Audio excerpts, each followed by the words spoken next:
Continuamos aquí en Ciudadano ADN con Sandra Ceballos y Cristian Arcos. Oye, vamos a hablar de un tema súper importante porque tiene que ver con alguna forma botar brechas, democratizar, habilitar accesos y además con un reconocimiento a ese trabajo que se realiza. Porque es una de las ganadoras del Premio Mujer Impacta que también conocemos en este programa. Se trata de Constanza Lizama, ella es directora y creadora de la Fundación Mujer Mundo y que ha recibido un premio por, escuchen muy bien, erradicar la pobreza menstrual. ¿Qué es esto? ¿De qué se trata cuando hay tanto tabú todavía solo en torno a la palabra menstruación? Que te damos muchas gracias por estar aquí, Constanza, y venir a contarnos y a compartir tu historia. Bienvenida. Hola, Constanza. Gracias por estar acá. Muchas gracias, Sandra y Cristian. Estoy contenta de estar hablando de menstruación en la radio, así que démosle. Bueno, el otro día hablábamos a propósito de la menopausia con nuestra sección con el doctor Chef. Con Óscar, sí, con Óscar Barrera Marengo. Constanza, ¿a qué nos referimos para instalar, digamos, la conversación, para iniciar la conversación con pobreza menstrual? Bueno, pobreza menstrual, hay tres conceptos que engloban el concepto, ¿ya? Uno es la falta de acceso a información y educación, que desde nuestro punto de vista es algo transversal. O sea, a todas las mujeres nos ha faltado información y educación al respecto de nuestros cuerpos. El segundo factor es la falta de acceso a productos de gestión menstrual, o sea, son familias o comunidades que no pueden acceder a la compra de productos menstruales. Y el tercero es la falta de acceso a instalaciones sanitarias adecuadas, o sea, el acceso al agua potable, al agua caliente, a baños, a privacidad, etcétera. Y eso pasa, increíble, porque uno piensa de pronto en situaciones súper extremas y nos vamos a ejemplos como, es que en África todavía pasa no sé qué. Y aquí pasa muchísimo en sectores rurales, en zonas vulnerables, con el crecimiento de los campamentos y las tomas que tenemos. Es algo que está súper vigente. Exacto. De hecho, nosotros empezamos hace 9 años atrás. Ajá. Y hace 9 años la información, como tú dices, lo que escuchábamos era lo que pasaba en África, en el Tíbet, en la India. No había data más cercana. Hasta que el 2015 llegó a mí un informe de la UNICEF con WASH donde hablaba sobre este tema específicamente en Bolivia. Y ahí fue donde yo impulsé la fundación porque dije, wow, esto está pasando en un territorio mucho más cercano. Y si pasa en Bolivia, pasa en Perú y pasa en Chile. Claro. Y fue el 2020 cuando el CERNAC hizo el primer informe sobre menstruación y pobreza menstrual en Chile. Y fue muy interesante porque, como dices tú, hay muchos grupos y de la comunidad de Chile donde se vive esta pobreza, pero solamente tenemos la data hoy día de 3 específicos, que son las mujeres que viven en la calle, las mujeres que están privadas de libertad y las mujeres que viven en campamentos, como también mencionabas tú. Ese cruce, ¿no? Claro, lo mencionas tú en estos 3 estamentos, pero si uno lo mira a nivel conceptual respecto a la conversación, respecto a la instalación del tema, se amplifica, ¿no? O sea, no es un tema del que hace no tanto tiempo, a lo mejor ahora mismo, no sé si tienen data al respecto, un tema que se aborde como debería abordarse. Exacto, y yo creo que lo interesante del diálogo en torno a la menstruación, que nosotros siempre decimos, esto parte con la menstruación, porque la menstruación es el primer hito como de autonomía corporal de las mujeres, ¿cierto?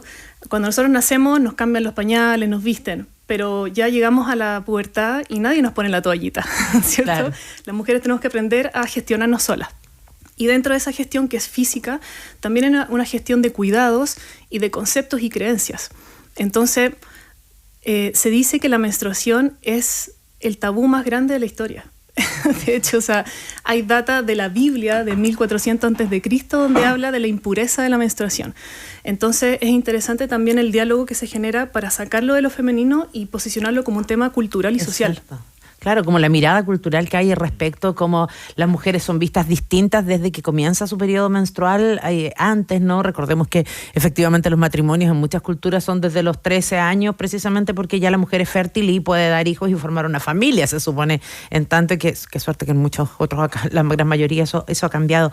Constanza, pero tú mencionabas que de alguna manera esto de que hubiese data en Bolivia, en países más cercanos a Chile, te hace dar vida a esta Fundación Mujer Mundo. Cuéntanos un poco cómo vas aunando voluntades, me imagino, consiguiendo información del país para dar vida a la fundación. Mira, yo siempre cuento 2 hechos súper puntuales de mi experiencia personal. Uno fue que a los 28 años conocí a 2 mujeres específicas en mi vida que me enseñaron que tenían una relación muy positiva con su cuerpo y con la menstruación. Una de ellas estaba en pareja y no tomaba pastilla anticonceptiva. Esto fue hace más de 10 años atrás.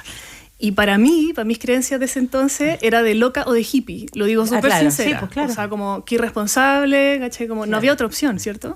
O quiere quedar embarazada de frente. Claro, o no le importa. Exacto. Claro, o contraer una enfermedad. Y dialogando con esta amiga, me empecé a dar cuenta, wow, chuta, no sabía eso. Tampoco sabía esto otro. Las mujeres somos fértiles un día al mes. Los hombres son fértiles todos los días. Entonces empezó a llegar mi información que dije, ¿cómo no lo sabía antes? Por otra parte, la otra amiga me enseñó mucho sobre el proceso fisiológico del parto, el embarazo, la gestación, etc. Entonces, como que en un momento me di cuenta lo ignorante que era y tomé esa conciencia de mi propia ignorancia y me metí a una terapia menstrual, que también es muy poco conocida. Exacto. Entonces, en la terapia menstrual, lo primero que hice, me acuerdo, en la primera sesión de terapia fue, ¿cómo le dices a la menstruación? Estoy enferma. Claro. Me voy a enfermar, estoy indispuesta. Ya. Primera tarea para la casa, dile de cualquier forma que no sea negativa. Y me acuerdo que en ese entonces decir menstruación para mí era como que me daba un poco de nervio, la encontraba como mea cursi, la palabra no me gustaba, me incomodaba. Y estaba de moda decirle la luna o me vino la lunita, como un poco también más con la naturaleza. Así que decidí decirle la luna. Y después me amigué con la palabra la menstruación y todo bien, y ahora la digo probablemente 20, 30 veces al día. Entonces, eso más la terapia, también me di cuenta de que en esta típica conversación que tenemos las mujeres, cuando te llegó la menstruación, a los 11, a los 12, estaba en la casa de mi abuela, o estaba haciendo deporte en el colegio, me llegó, claro. Y uno conoce estas historias de las amigas, que unas son más trágicas, otras son chistosas. Yo no tengo ningún recuerdo. Yo bloqueé ese recuerdo, no sé si fue yo calculo que haber sido a los 13, pero no me acuerdo dónde fue, cómo fue, qué hice, si fue traumático o no. Yo creo que fue traumático porque el cerebro me bloqueó el recuerdo, claro. ¿Cierto? Entonces, yo lo único que me acuerdo, y esto es interesante también de ver cómo funciona la mente, yo tengo muy pocos recuerdos de mi infancia, pero sí tengo muchos recuerdos en torno a la menstruación. Muchas historias. Yeah. Y lo que sí recuerdo que cuando me llegó, yo tenía 2 hermanas mayores y mi mamá en casa, o sea, no me faltaba un círculo femenino, y mis 2 hermanas mayores menstruaban.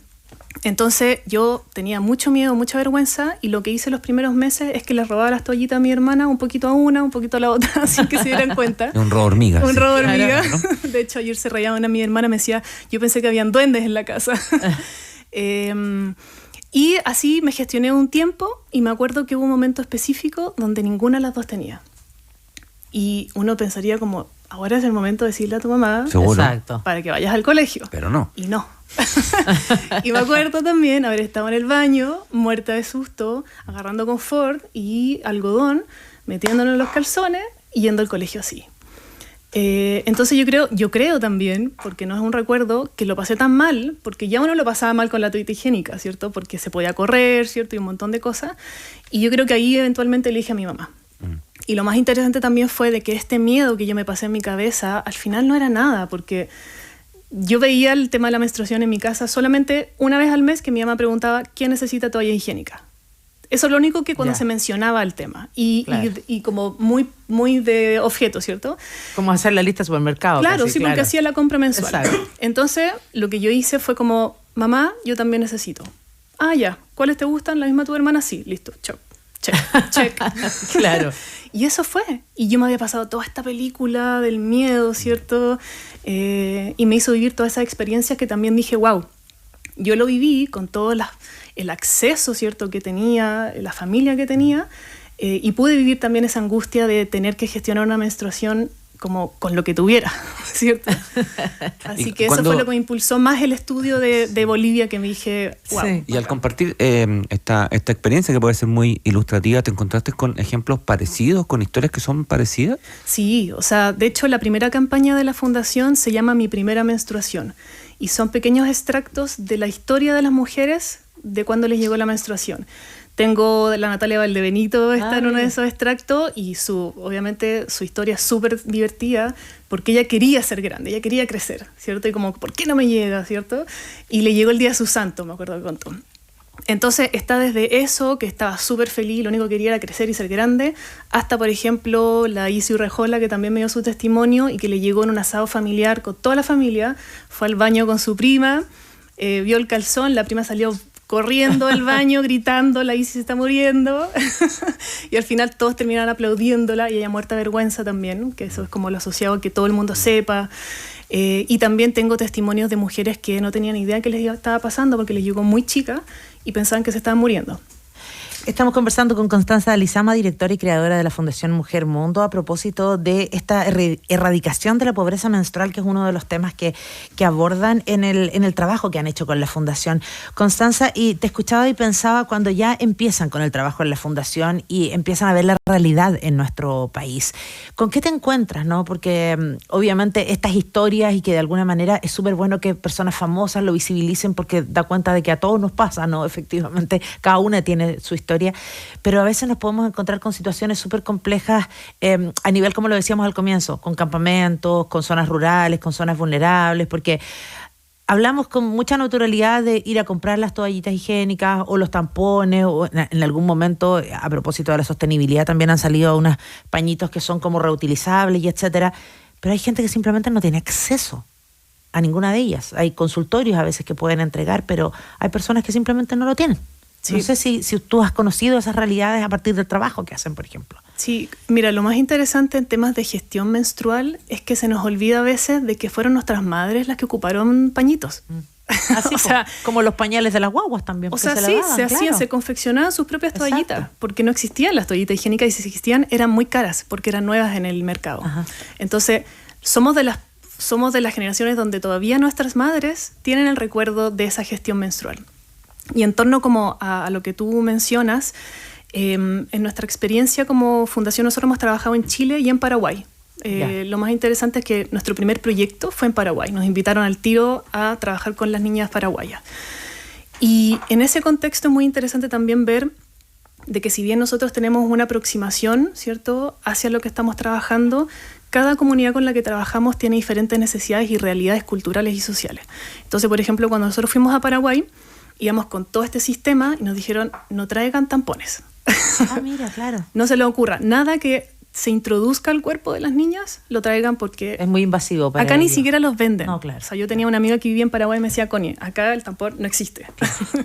Y porque Paraguay, a mí me encanta Paraguay, pero es un país que está muy atrasado, es muy tradicional y tiene todavía muchos componentes más conservadores. Claro. Exacto.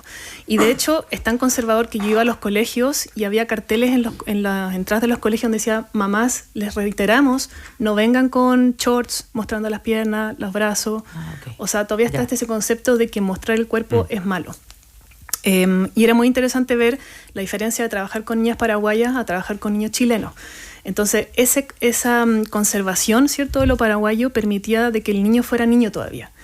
Y nos pasaba, por ejemplo, en Paraguay que nos invitaron específicamente porque Paraguay tenía las tasas más altas de abortos clandestinos en esa época. Entonces, el conocimiento que nosotros entregamos también no solo ayuda a eliminar el tabú, el miedo, la vergüenza respecto al cuerpo y la menstruación, sino que también a que la niña sepa cómo funciona su cuerpo. Entonces, también evita embarazos adolescentes, da el conocimiento para dejar de tener miedo y poder saber cómo gestionarte. Entonces nosotros apuntamos a eso específico. Vimos que las niñas son más niñas porque están menos expuestas a lo que están expuestos los niños en Chile. Entonces la niñez todavía está muy protegida. ¿Ya? En Chile hemos trabajado acá y nos hemos dado cuenta que los niños están expuestos a mucha información. Y esa información puede ser muy peligrosa porque no sabemos lo que ven. Sí, claro. Entonces ahí se ve una diferencia también muy grande de con quienes trabajamos. Si el día de mañana vamos a trabajar con mujeres de la calle, es otro approach, ¿cierto? Sí, pues. Sí, claro. Constanza, a ver, escribe Álvaro, agradece, cuenta su historia con su hija de 11 años, que desde los 11 años empezaron a hablar con ella en términos familiares y fue bastante más... sus amigas también lo veían así, o sea, había una conversación del grupo del entorno. Loreto también agradece, dice que es verdad, ella no se acuerda de su primera menstruación, no se acuerda de nada, pero me quería detener en Cristina, ¿no? De Calama. En las empresas, dice. baños de mujeres, no tienen las comodidades para quienes necesitan ir a cambiar su toalla. Hoy en día hay unos bidets tipo de ducha muy prácticos que debería ser obligatorio instalar o al menos sugerir ese tipo de baños de mujeres, porque muchas pasamos demasiado tiempo trabajando, dice Cristina de Calama. Bueno, saludos para Cristina y a toda la gente que está escribiendo, te reitero, Álvaro y Loreto también. Wow, bueno, toca un súper buen tema, me parece. Muy buen tema, la menstruación y el mundo laboral. De hecho, nosotros sacamos un post para el Día del Trabajador.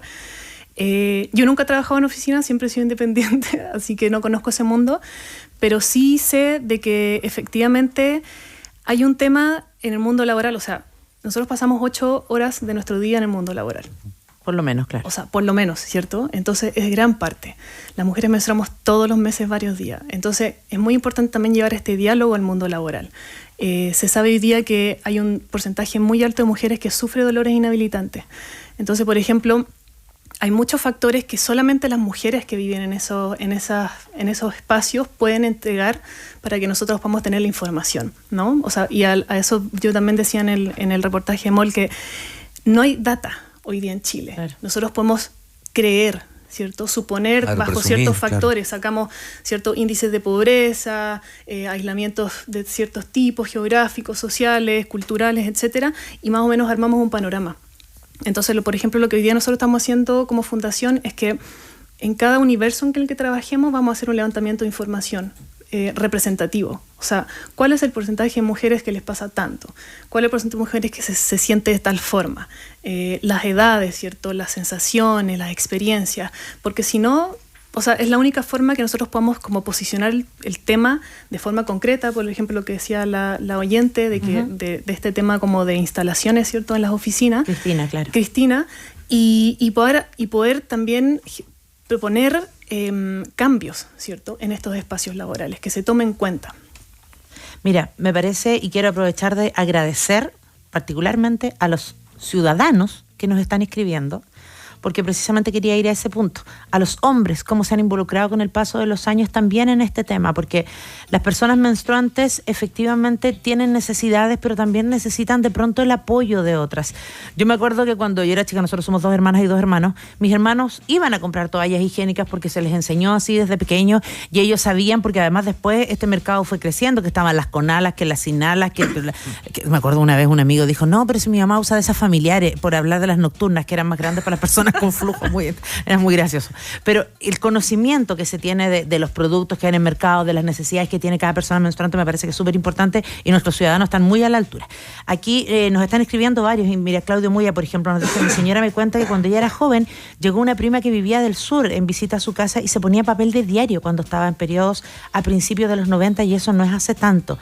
También nos escribe Ricardo, dice que genial, muchas gracias por esta entrevista, que te gustaría saber la opinión precisamente respecto al rol de los hombres en este ámbito de la menstruación, tanto como padres, parejas, hermanos, amigos, compañeros. Y para que cierres el dato, si es que existe, porque nos piden algún lugar donde se puedan hacer, donde puedan recibir charlas o educación al respecto, nos están pidiendo también para que la gente pueda aprender. Mira, el rol de los hombres a mí me ha llamado mucho la atención, porque si bien este es un tema tabú, que genera cierta resistencia, y eso nosotros lo vemos en nuestras redes sociales, en las campañas que lanzamos, etcétera. Cuando uno tiene la posibilidad de explicarlo, y también que el hombre, si bien no es una experiencia que fisiológicamente vive, está rodeado de mujeres. O sea, es su mamá, es su hermana, son sus sobrinas, son sus colegas del trabajo, etcétera, y está ahí. Entonces, yo he tenido, y por lo general me he reunido con muchos hombres, sobre todo como de las empresas, etcétera. Y siempre me dicen como, wow, Connie, yo sabía que iba a venir y no tenía idea qué iba a hablar, como, ¿verdad? Pensaba que casi que era una pérdida de tiempo, y les cuento todo esto y quedan muy impactados, porque la temática les llega cercana, ¿cierto? O sea, es su mujer, ¿cierto? Su polola, son sus hijos, y es muy cercano. Y ahí hay una percepción y una toma de conciencia muy bonita que sucede. Sobre todo los padres. Yo tengo hartos amigos que están separados y que de alguna otra forma, me acuerdo que me preguntaban como, Connie, mi ex mujer me acaba de contar de que a mi hija le llegó. ¿Qué crees que tengo que hacer? ¿Le compro? ¿Qué le digo algo? ¿La felicito? Son muchas preguntas que dan, claro. ¿Cierto? Y yo creo que ahí todas las familias son distintas. O sea, yo conozco casos donde a la niña le llegó, le contó a la mamá y le dice a la mamá, mamá, no le conté al papá. Como porfa no le conté al papá. Claro. Y ahí es súper interesante también de que las mamás respeten ese espacio de silencio, porque eventualmente la niña tiene que lidiar con lo que le está pasando físicamente y en algún momento va a decir, ya, ahora podéis contarle al papá, a mis hermanos, a las O a lo mejor le va a tías, querer contar ella, claro. o lo quiere contar ella. Entonces, hay que cuidar mucho como esa dinámica, ¿no? esas dinámicas también, sobre todo mamá e hija, porque de alguna otra forma yo también tengo muchos testimonios de mamás que no respetaron eso y lo que crea ahí en el vínculo es, en la hija es como, no puedo confiar en mi mamá, porque Claro. me pasó algo, Confianza. le conté y no hizo lo que le pedí. Entonces, y también de alguna otra forma, yo sé que hay muchas mamás que se sienten felices que la hija esté creciendo, entonces simplemente como respetar, preguntar y ver lo que está sucediendo y siempre generar los espacios de confianza. Eso es súper importante. Siempre súper relevante. Constanza Lizama, directora, ¿no? Y creadora de la Fundación Mujer Mundo, nos sigue escribiendo un montón de gente. En las redes de la Fundación encontrarán más datos. Eso, en las redes de la Fundación. Bueno, sobre coordenadas lo que tú decías, charlas, información, en las redes nuestras estamos haciendo cosas, tenemos una gran red a nivel nacional, también internacional, latinoamericano, de mujeres que también hacen lo mismo. Hoy día, con todo lo que pasó en la pandemia, uno puede tomar un curso en cualquier parte del mundo de forma online, así que cualquier cosa, cualquier duda nos escriben y nosotros los vamos a ir, si los podemos ayudar nosotros directamente, felices, si no los vamos a derivar a gente que sabemos que trabaja súper bien la temática. Muchas gracias, Constanza, y muchas gracias a nuestros ciudadanos y ciudadanas. Saludos. Sí, sería un Gracias a montón. ustedes. Que te muy bien. Ya regresamos con Sandra Ceballos y Cristian Arcos en Ciudadano ADN por la 91.7. ¿Has pensado el impacto que implicaría en tu vida diaria tener problemas para leer, manejar o disminuir tu independencia por una enfermedad a la vista? Una